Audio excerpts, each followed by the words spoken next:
खैबर की शांत वादियों में बसा वाशमा सुपरमार्केट बाहर से बिल्कुल साधारण दिखता था, लेकिन उसके भीतर एक अनकही दहशत पलती थी। उस रात मुर्शिद की शिफ्ट 8:30 पर खत्म हो चुकी थी। बारिश अचानक तेज हो गई और तकनीकी खराबी के कारण उसे दुकान में रुकना पड़ा। उसने अपने कजिन नूर को फोन किया कि कुछ औजार लेकर आ जाए। फोन रखते ही पूरी बिल्डिंग की लाइट चली गई।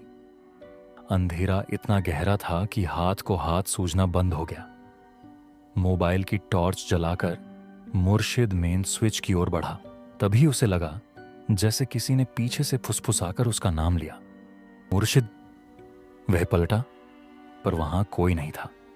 ठंडी हवा का झोंका आया, जबकि दरवाजे खिड़कियां सब बंद थीं।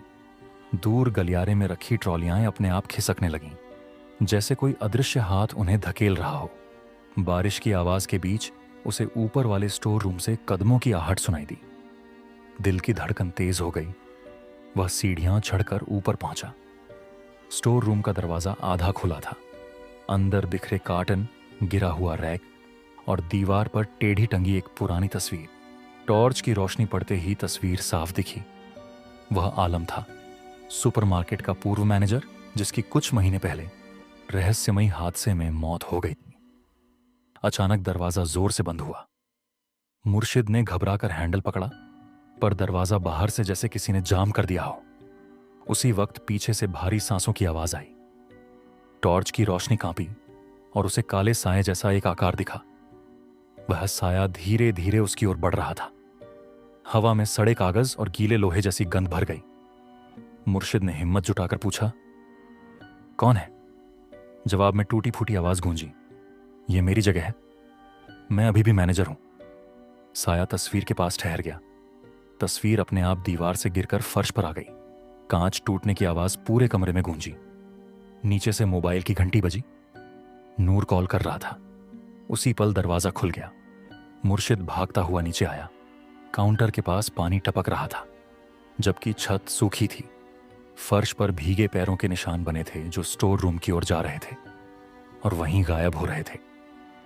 नूर अंदर आया तो उसने देखा कि मुर्शिद पसीने में कांप रहा है। मुर्शिद ने सारी बात बताई।